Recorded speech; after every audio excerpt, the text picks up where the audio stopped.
guys, it's Coach Haley. Today we're going to be talking about some really important things in Cheer Tumble today. We're going to be talking about our jumps, motions, and vocabulary.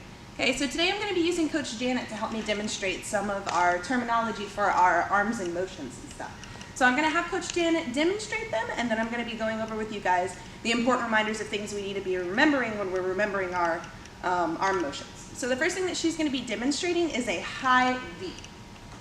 Okay? So we want to remember on our high V that there is a big difference between big donuts and baby donuts, right?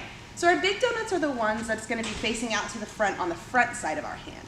The baby donuts are going to be what's on the back side of your hand. So some of the motions are going to require big donuts, some are going to require baby donuts. Anytime that you do any type of V, you always want to have your big donuts facing out towards the front, okay?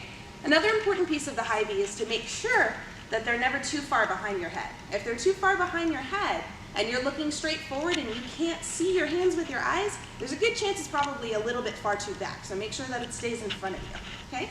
So we have the high V as well as the low V, okay? So we always want to make sure that our big donuts are facing out towards the front, okay? Facing the audience forward. So we have high V, low V, and T, okay? So the same thing for your T as your high V. You want to make sure big donuts are facing the front, and you also want to make sure that it's not too far back behind your body. A T should always be just far enough for whenever you're doing your jumps or any things of that nature, your feet will be able to go behind your arms, okay? So another important one we're going to go over is a candlestick. So a candlestick in cheerleading and a candlestick in gymnastics are just a little bit different. A candlestick in cheerleading tends to be an arm motion, okay? For this one, you want to imagine you're holding two candlesticks. So like you are holding in your hands two invisible candlesticks out in front of you.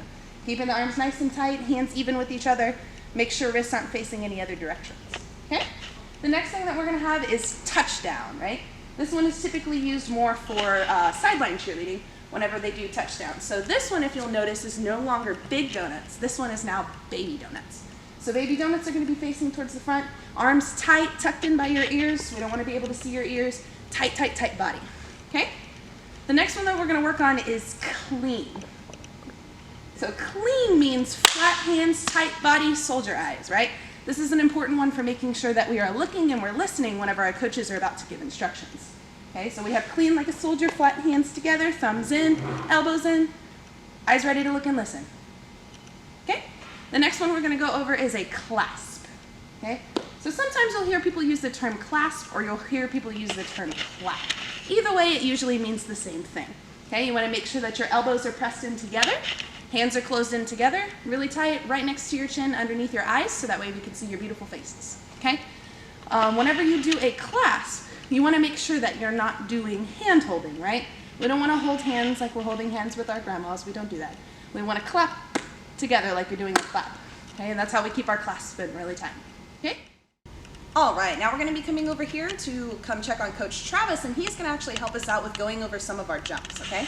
So we want to remember that you can still practice jumps at home, but while you are practicing your jumps at home, you want to make sure that you are doing it on a surface that you're not going to be hurting yourself. So making sure that if you're practicing it on carpet, making sure you're practicing in a place that you have plenty of room to be able to use your legs, your arms, everything you need without kicking anything or landing hard on the ground.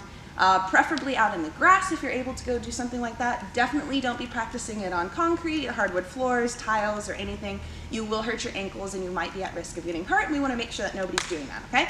So if you're going to be practicing your jumps, make sure that you're doing it in a safe spot. All right, so the first cheer jump that we're going to be going over is a toe touch, okay?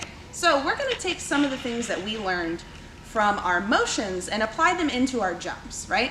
So if we were to use just an arms in the toe touch, just the arms, okay, you're going to have a handful of really important positions you'll use. You're going to use your clasp, okay, you're going to use your rocket, your low punch, and your T, and your clean, okay? So initially you're going to be practicing using really big straddle jumps. You're going to use your legs really big in a big straddle jump, and you're going to use everything that you've applied from your straddles, your jumps, to your motions, okay? So Coach Travis is going to demonstrate a toe touch for us. Ready? 5, 6, 7, 8. 1, 2, 3, 4, 5, 6, 8. Good. Now the next jump we're going to be going over is going to be a pike jump. Okay, same thing for a pike jump is we are going to be using some of the knowledge that we have learned from our motions and stuff applying it with our jumps. So a pike jump is essentially going to be the same thing as the pike position. Okay, you have the same handful of positions as you do in your toe touch. You have the clasp. Okay, you're going to turn to a punch. You're going to have low punch. Then you're going to have circle to candlestick. And okay, so he's going to be demonstrating the pike jump for you guys. Ready? 5, 6, 7, 8. 1, 2, 3, 4, 5, 6. Clean. Good.